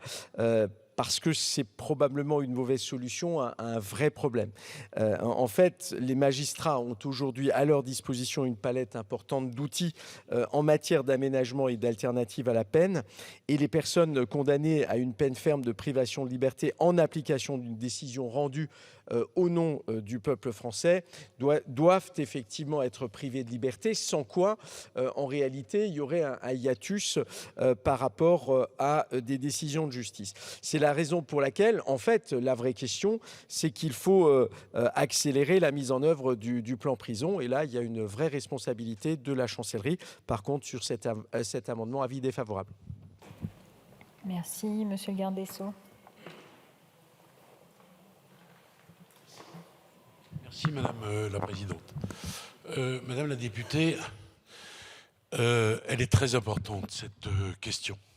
J'ai reçu récemment Madame Faucillon, Madame la députée Caroline Abadi, on a longuement échangé sur cette question fondamentale au fond de la surpopulation pénale, parce que surpopulation évidemment cause des conditions de détention qui sont indignes, contre lesquelles on doit lutter. L'un des leviers, c'est selon moi la construction d'établissements pénitentiaires. Et quand les conditions ne sont pas réunies, évidemment, il n'y a pas de réinsertion possible. En tous les cas, c'est beaucoup plus complexe que cela. Alors, la faute de la chancellerie, quand même, est de quelques élus, dont j'ai donné la liste tout à l'heure, et qui sont, me semble-t-il, assez proches de vous, monsieur le rapporteur. Vous pourriez m'aider. Mais il n'y a pas que ça. Mais par exemple, vous avez voté un texte qui est la libération sous contrainte. Libération sous contrainte de droit. Et on constate que ça n'est pas bien appliqué. Il y a parfois entre certains ressorts des différences de 1 à 10. C'est-à-dire que là où 10 détenus vont sortir, vous connaissez les conditions de la LSC, reliquat 3 mois, un logement, ça évite les sorties sèches, ça désengorge un peu les prisons. Dans certains ressorts, c'est 10 détenus qui vont sortir, et dans le ressort d'à côté, un nombre équivalent, évidemment, c'est 1 détenu. 1 à 10, ça ne va pas, ça ne me plaît pas. Je dis tout net, le Parlement vote la loi, le juge l'applique. J'ai réuni les procureurs et les procureurs généraux pour leur faire part de cette difficulté. Naturellement, il m'est impossible, la justice est indépendante, d'intervenir auprès des magistrats du siège. Mais je peux dire, je suis dans mon rôle, aux procureurs généraux et aux procureurs, qu'ils regardent de façon précise comment les choses sont appliquées et qu'ils requièrent ce qu'ils ont à requérir en la matière. Je voudrais d'abord que les choses soient homogènes. Parce que celui qui vit dans tel ressort et qui est détenu dans tel ressort est mieux loti que celui qui est dans le ressort d'à côté. Ça n'est pas, selon moi, acceptable. Par ailleurs, je veux mettre en place un suivi très précis, chiffré, quantifiable, pour savoir comment les choses sont appliquées. Je le redis, vous avez voté la loi, en tous les cas, le Parlement a voté la loi, et ce texte n'est pas appliqué. Donc il faut là que l'on règle cette question. J'aurai l'occasion de revenir sur cette libération sous contrainte. Je suis attaché à ce texte et il n'est pas normal qu'il soit appliqué de façon tellement divergente dans notre pays. Voilà, c'est un des leviers, me semble-t-il. Il y en a d'autres et j'ai évidemment l'intention, avec vous notamment, Madame la députée, avec tous ceux qui voudront se joindre à cette réflexion, d'avancer sur la surpopulation carcérale. En redisant, et je le redis ici, que certains ont inventé, non pas un théorème, mais un axiome au terme duquel, quand on construit des prisons, on les remplit. Moi, il faut m'expliquer comment on améliore les conditions de détention. Il y a deux solutions.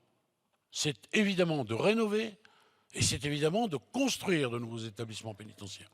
Ce qui, non, pas que ça, je viens de vous parler de la LSC. Pardon, elle sort de la chancellerie, elle sort pas de... Ça n'est pas une initiative que vous avez prise.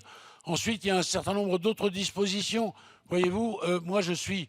Vous savez, personne n'a le monopole, j'allais dire du cœur, c'est une formule éculée maintenant, mais de temps en temps, il faut ressortir les vieilles recettes.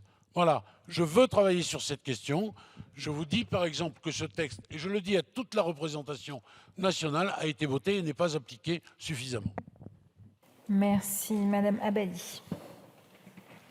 Merci Madame la Présidente.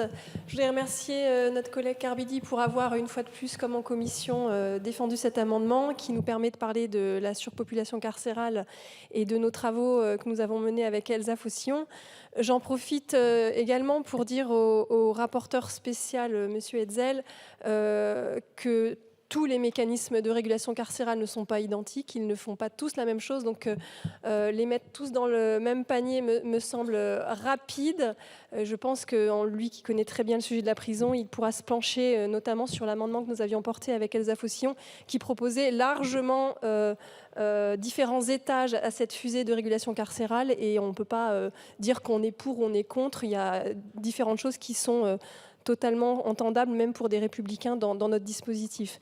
Ensuite, réagir sur son propos qui disait qu'il ne faut pas interdire aux juges de priver de liberté. Non, c'est pas ça la justice. Les juges ne privent pas de liberté à chaque fois qu'ils jugent. Je crois qu'ils ont, et vous l'avez dit vous-même, tout un tas de dispositifs à leurs mains. Tout à l'heure, vous nous parliez de justice restaurative, en plus, en disant que vous y étiez tout à fait partisan. Donc, juste sur votre propos, j'ai cru entendre que les juges n'avaient qu'à priver de liberté, alors qu'il y a tout un tas d'autres décisions de justice qui sont des peines à part entière, qui permettent de punir, de sanctionner, et qui permettent aussi la réinsertion, et donc de lutter efficacement contre la récidive. Et je ne voulais pas laisser entendre que les juges n'avaient qu'une seule option, priver de liberté. Merci, Madame Untermaier.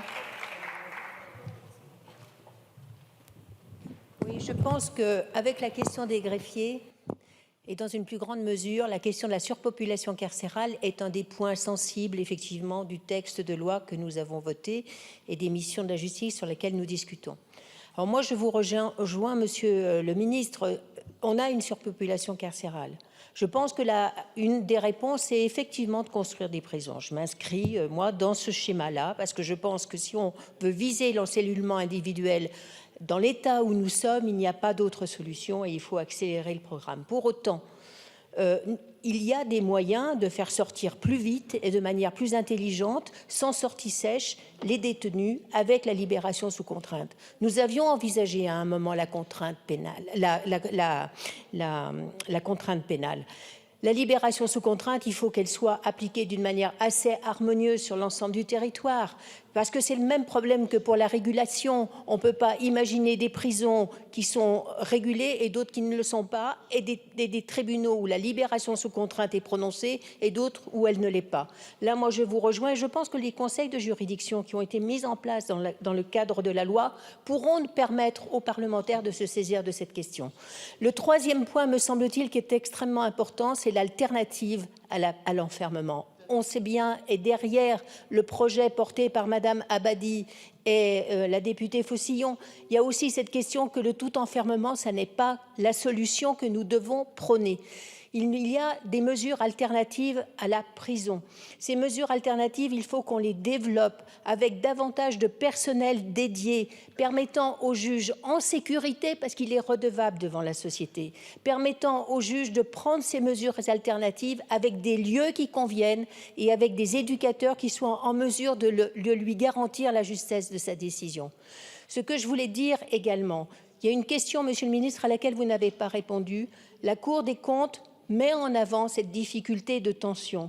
Est-ce que vous êtes prêt, Monsieur le ministre, à mettre en place le dispositif d'évaluation de l'efficacité de la peine quand elle est prononcée en prison et quand elle est prononcée dans le cadre d'une mesure alternative? Tant que nous n'aurons pas cette évaluation, nous n'arriverons pas à convaincre la société et beaucoup de personnes sur nos rangs que la solution de l'alternative est aussi une voie aussi efficace que la prison. Monsieur Léaumont. Merci Madame la Présidente. Bon, je vous remercie de donner la parole à plus qu'un pour un compte sur ce débat dont vous savez qu'il intéresse fortement notre Assemblée et que pour le coup il rassemble sur de nombreux bancs. En réalité, en vous proposant de mettre en place un mécanisme de régulation carcérale, finalement nous ne faisons qu'appliquer une loi qui a été votée en 1875 et depuis des années, nous faisons des moratoires pour éviter d'appliquer cette loi qui proposait l'encellulement individuel. Alors, je ne peux pas non plus vous laisser dire qu'il n'y aurait que 2 solutions pour améliorer les conditions de détention en prison. Vous avez dit on peut rénover ou construire des places. Non, il y en a beaucoup plus de solutions que ça. Il y a le placement extérieur, il y a les peines alternatives et il y a aussi et surtout le changement de politique pénale. Là, c'est quelque chose qui va nous différencier, qui va créer une différence entre nous. Mais la prison, c'est une privation de liberté. Ça n'est pas une privation de dignité. Ça n'est pas une privation d'humanité.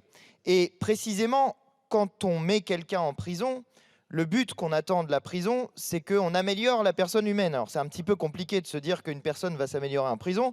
Et d'ailleurs, on a parlé des conditions psychiatriques que ça peut créer à l'intérieur des prisons. Mais l'idée, c'est que la personne s'améliore. Et il y a tout un tas d'autres possibilités pour faire en sorte que les personnes s'améliorent, d'éviter qu'elles récidivent. J'ai parlé tout à l'heure du placement en extérieur, par exemple l'exemple de la ferme de Moyenbry, où ils ont un taux de récidive qui est extrêmement faible. Bref, ce que je voulais vous dire, Monsieur le Ministre, c'est qu'il y a plein d'autres solutions en fait que le placement en prison, et ces solutions sont à la fois moins coûteuses, plus efficaces, plus respectueuses de la dignité humaine, et je pense qu'il est temps qu'on avance sur ces sujets-là. Merci, Monsieur le député. Alors, je vais mettre... Oui, Monsieur le rapporteur, pardon. Merci beaucoup, Madame la Présidente. Simplement, par rapport à ce que vous disiez, Madame Abadi, vous m'avez fait dire quelque chose que je n'ai pas dit. En l'occurrence, vous avez considéré que j'aurais indiqué que le seul choix pour les magistrats... Non, vous pouvez reprendre le compte-rendu. Vous regarderez le procès-verbal de la séance. Le seul choix du juge, ça n'est évidemment pas de prononcer des peines de privation de liberté. Néanmoins, à partir du moment où des peines fermes de privation de liberté ont été prononcées au nom du peuple français, eh bien le fait de ne pas les mettre en place pose un véritable problème. Et c'est ça la question. Et donc, à partir du moment où, d'un côté, on dit on prononce des peines fermes de privation de liberté et que celles-ci ne sont pas effectives, vous vous rendez bien compte qu'on a un sujet. Et on a là un vrai sujet par rapport à la manière dont on met en œuvre un certain nombre de décisions de justice. Et donc, c'est bien ça la question. Et donc, il faut là, à un moment donné, quand même être extrêmement clair. Évidemment, le tout carcéral n'est pas la solution, mais le tout non carcéral n'est pas la solution non plus. Et ce n'est évidemment pas ce que vous avez dit, mais encore une fois, soyons très précis quand on aborde ces questions-là.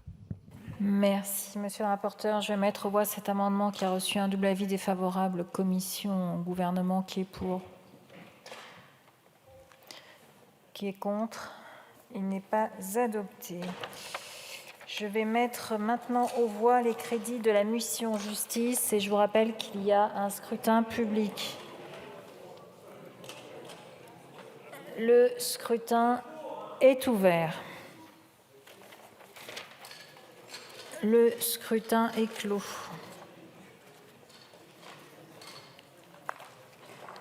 Votant 62, exprimé 43, majorité 22, pour 35, contre 8. L'Assemblée nationale a adopté. Nous en venons aux amendements à l'étagère relatifs aux objectifs et indicateurs de la mission justice. À l'article 38, étagé, l'amendement 1779. Monsieur Schreck, Monsieur François, défendu ? Défendu. Défavorable. Je vais le mettre aux voix avec un double avis défavorable. Commission gouvernement qui est pour, qui est contre. Il n'est pas adopté. Le 1773, Monsieur Schreck. Défendu. Monsieur le rapporteur. Défavorable. Monsieur le garde des Sceaux, défavorable. Je le mets aux voix avec un double avis défavorable. Commission gouvernement qui est pour, qui est contre. Il n'est pas adopté. Le 1830, Madame Rouleau. Merci Madame la Présidente. Cet amendement vise à obtenir un indicateur pour connaître le nombre de procédures, notamment pénales, dans lesquelles l'enfant est assisté d'un avocat. Je vais vous expliquer pourquoi. Dans les cas où l'intérêt de l'enfant apparaît en opposition avec celui de ses parents ou de ses représentants légaux, comme par exemple en cas de spoliation de patrimoine, ou encore dans les cas où sa protection n'est pas assurée par ses représentants légaux ou par l'un d'entre eux, dans les cas de maltraitance, un administrateur ad hoc peut être désigné par un magistrat civil ou pénal. Cette désignation n'est pas automatique, sauf dans les procédures concernant des faits qualifiés d'incestueux. L'administrateur ad hoc ainsi désigné agit dans l'intérêt de l'enfant, en son nom et pour son compte. C'est à lui qu'il revient de demander la désignation d'un avocat pour défendre le mineur. Ainsi, il faut le savoir, l'enfant n'est pas toujours défendu par un avocat en cas de suspicion de maltraitance par l'un ou l'autre de ses parents, car un mandataire ad hoc n'est pas toujours désigné pour demander l'assistance d'un avocat. Quand on sait que 2 enfants meurent par jour en France des suites de maltraitance selon les chiffres de l'association L'Enfant Bleu, que vous finirez par connaître, on ne comprend pas pourquoi cette désignation n'a pas été rendue systématique dans toutes les procédures civiles et a fortiori pénales où un mineur victime est impliqué. Il faudrait en réalité que l'enfant victime soit représenté par un avocat de façon automatique. Il est donc nécessaire, pour convaincre, de connaître déjà le taux des cas où un enfant est actuellement représenté par un avocat. Je vous remercie. Merci, monsieur le rapporteur. Merci beaucoup, Madame la Présidente. Vous souhaitez rendre systématique l'assistance d'un avocat dans tous les cas où un mineur victime est impliqué. Vous proposez la mise en place d'un indicateur. En fait, l'indicateur serait inopérant car aujourd'hui, comme vous le mentionnez vous-même d'ailleurs dans votre exposé des motifs, l'assistance ou non d'un avocat ne dépend pas du ministère de la Justice, mais de l'administrateur. Et donc, ce que je vous propose, c'est un retrait, sinon avis défavorable. Défavorable, je vais mettre aux voix avec un double avis défavorable. Commission gouvernement, qui est pour, qui est contre. Il n'est pas adopté. Le 1774, Monsieur Schreck. Défendu. Monsieur le rapporteur. Défavorable. Défavorable. Je vais le mettre aux voix avec un double avis défavorable. Commission gouvernement, qui est pour, qui est contre. Il n'est pas adopté. Le 1764, Monsieur Schreck. Oui, merci Madame la Présidente. Il s'agit d'un indicateur pour permettre de connaître l'état et l'évolution de la radicalisation en milieu carcéral, d'évaluer ainsi les besoins et de dimensionner en fonction les programmes de prévention de la radicalisation violente. L'indicateur qui existe actuellement n'est pas satisfaisant, parce qu'il ne concerne que les détenus radicalisés qui adhèrent à un programme de prévention de la radicalisation violente, ce qui laisse sous les radars énormément d'autres détenus et ne nous permet pas de dimensionner de façon adéquate l'ensemble des procédures et d'évaluation et de prévention. Je vous remercie. Merci, monsieur le rapporteur. Il a été rejeté en commission. Défavorable. Défavorable. Je vais mettre aux voix avec un double avis défavorable. Commission gouvernement, qui est pour, qui est contre. Il n'est pas adopté. Le 1765, Monsieur Schreck. Défendu. Monsieur le rapporteur. Défavorable. Monsieur le ministre, défavorable. Je vais le mettre au voie avec un double avis défavorable. Commission, gouvernement, qui est pour? Qui est contre? Il n'est pas adopté. Le 1775.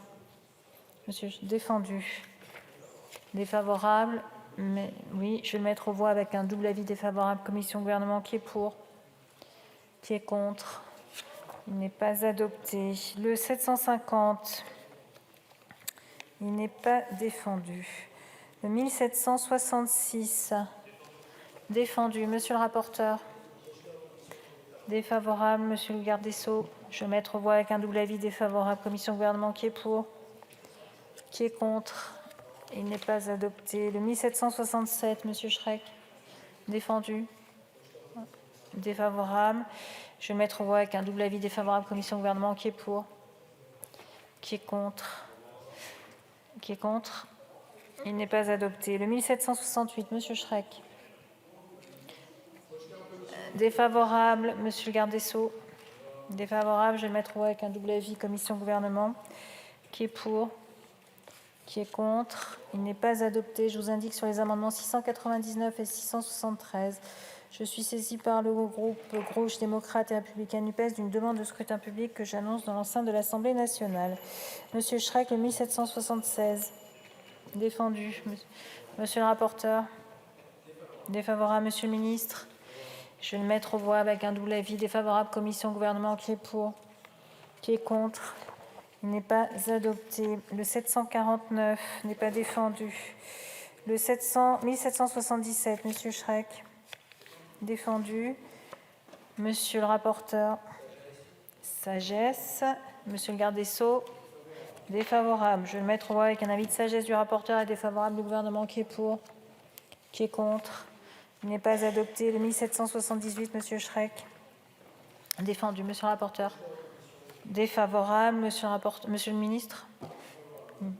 Défavorable. Je vais mettre aux voix avec un double avis défavorable. Commission, gouvernement, qui est pour? Qui est contre? Il n'est pas adopté. Nous passons maintenant à des amendements portant article additionnel après l'article 54. Le 699, Madame Kerbidi. Vous voulez une suspension? Alors, les suspensions sont de droit, mes chers collègues. Donc, vous voulez une suspension de 2 minutes? 2 minutes.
Est reprise.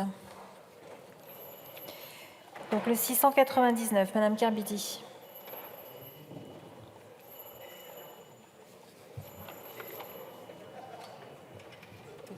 Merci Madame la Présidente. Je serai très brève. Monsieur le garde des Sceaux, vous avez indiqué que la formation faisait partie de vos priorités dans le cadre de ce budget.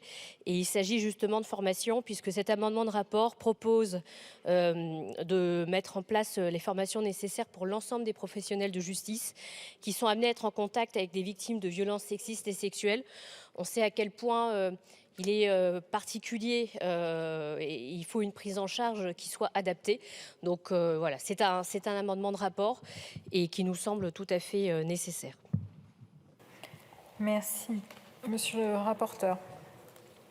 Merci beaucoup, Madame la Présidente. Très rapidement, cet amendement n'a pas été défendu en commission. Néanmoins, je rappelle qu'il existe une structure spécifique chargée notamment de développer des outils de formation à l'attention des professionnels concernés par ces sujets. C'est la mission interministérielle pour la protection des femmes contre les violences et la lutte contre la traite des êtres humains. Donc il y a en tout cas une structure qui est en place. C'est pourquoi je préconise un retrait, sinon avis défavorable. Merci. Monsieur le garde des Sceaux. Défavorable. Je vais mettre aux voix avec un double avis défavorable commission-gouvernement. Je rappelle qu'il y a un scrutin public. Le scrutin est ouvert. Le scrutin est clos. Votant 49, exprimé 47, majorité 24 pour 9 contre 38. L'Assemblée nationale n'a pas adopté. Le 1461, monsieur Léaumont. Merci Madame la Présidente. Ce sera notre dernier amendement. Il s'agit simplement d'une demande de rapport sur un sujet que nous avons, qui nous a occupé tout à l'heure. Il s'agit de vous demander un rapport sur les besoins en nombre de bracelets anti-rapprochement et en téléphone, les téléphones sur le sujet. On a besoin de ce rapport justement parce que tout à l'heure on a eu un débat, vous nous avez donné des chiffres, si mes souvenirs sont bons c'était 5500 pour les téléphones et 1028 pour les bracelets anti-rapprochement. Vous nous dites il n'y a pas de problème sur le sujet, tout est en ordre sur le sujet. Nous ce qu'on voudrait c'est une étude qui en fasse la démonstration, parce que, ma foi, si nous voulons pouvoir contrôler l'action du gouvernement, alors ça sera un rapport du gouvernement, mais si nous voulons pouvoir contrôler l'action du gouvernement, il nous faut des chiffres précis, et ce qu'on vous propose, c'est de le ventiler par territoire, pour voir si c'est bien le cas dans les territoires. Merci, monsieur le rapporteur. Sagesse, monsieur le garde des Sceaux. Défavorable. Je vais mettre aux voix cet amendement qui a reçu un avis de sagesse du rapporteur et défavorable du gouvernement. Qui est pour? Qui est contre? Il n'est pas adopté. Le 703, madame Kerbidi. Défendu. Monsieur le rapporteur. Sagesse, monsieur le ministre. Défavorable. Je vais le mettre aux voix avec un avis de sagesse de la commission, défavorable du gouvernement. Qui est pour? Qui est contre? Il n'est pas adopté. Le 673, madame Kerbidi. Alors, le 673 concerne les greffiers. On en a beaucoup parlé au début de cette séance. Et cet amendement de rapport, il vise à évaluer le coût et les conditions de la mise en œuvre d'une filière A juridictionnelle pour l'ensemble des greffiers. Plusieurs collègues vous l'ont dit sur ces bancs, il y a eu des réévaluations très fortes qui ont été faites pour les magistrats. Et elles étaient nécessaires puisqu'on a besoin de recruter des magistrats, que c'est un métier pénible et que les salaires actuels ne permettaient pas à ces magistrats une parfaite reconnaissance de leur mission. Le problème est que la rémunération que vous proposez pour les greffiers est tellement insignifiante par rapport à la réévaluation des magistrats qu'il y a, en tout cas c'est perçu comme tel, comme une forme de mépris. Il faut non seulement réévaluer les salaires, mais il faut aussi mettre en place une filière A juridictionnelle pour l'ensemble des greffiers. C'est ce qui correspond à leur demande. Je sais qu'il y a des négociations qui sont en cours sur ce point, mais qui ne concernent pas l'ensemble du corps. Et c'est la raison pour laquelle nous proposons cet amendement. Merci. Monsieur le sagesse, monsieur le garde des Sceaux. Défavorable. Je vais mettre aux voix cet amendement qui a reçu un avis de sagesse du rapporteur, défavorable du gouvernement. Et il y a un scrutin public. Le scrutin est ouvert. Le scrutin est clos. Votant 47, exprimé 45, majorité 23 pour 9 contre 36. L'Assemblée nationale n'a pas adopté. Amendement 675, madame Kerbidi. Cet amendement de rapport, à nouveau, vise à évaluer les conditions de mise en œuvre d'un dispositif qui existe actuellement à la PHP et qui permet aux victimes de violences intrafamiliales de porter plainte au sein même des urgences. C'est une expérimentation qui est en cours et ce que je sollicite, c'est que cette expérimentation puisse être étendue au territoire de la Réunion, puisque vous connaissez les chiffres des violences intrafamiliales dans ce département. On m'a rétorqué en commission qu'il s'agissait que c'était de la compétence de l'hôpital et des juridictions, qu'il fallait conventionner, sauf que notre hôpital est dans une situation critique. Les personnels hospitaliers étaient aujourd'hui même en grève puisqu'il y a un déficit de 37 millions, étant donné que le président de la République n'a pas tenu ses engagements de réévaluer le coefficient géographique. Et donc, il faut des moyens pour mettre en œuvre ce dispositif. C'est la raison pour laquelle j'ai fait cet amendement dans le cadre du budget justice. Merci, monsieur le rapporteur. Avis de sagesse, monsieur le ministre. Défavorable, je vais mettre cet amendement aux voix avec un avis de sagesse de la commission, défavorable du gouvernement. Qui est pour? Qui est contre? Il n'est pas adopté. Le 766, Madame Carbidi.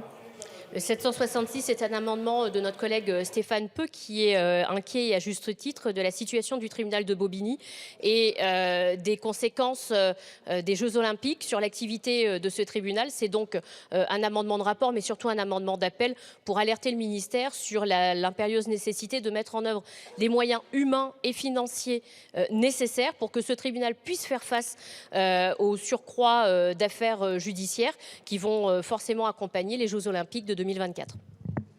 Merci. Monsieur le rapporteur, sagesse, monsieur le ministre. Défavorable. Merci, monsieur le ministre. Je vais mettre aux voix cet amendement qui a reçu un avis de sagesse de la commission, défavorable du gouvernement. Qui est pour? Qui est contre? Il n'est pas adopté. Nous avons terminé l'examen de la mission justice. Prochaine séance demain à 9h avec la suite de la seconde partie du projet de loi de finances pour 2024 avec les crédits de la mission sport, jeunesse et vie associative. La séance est levée.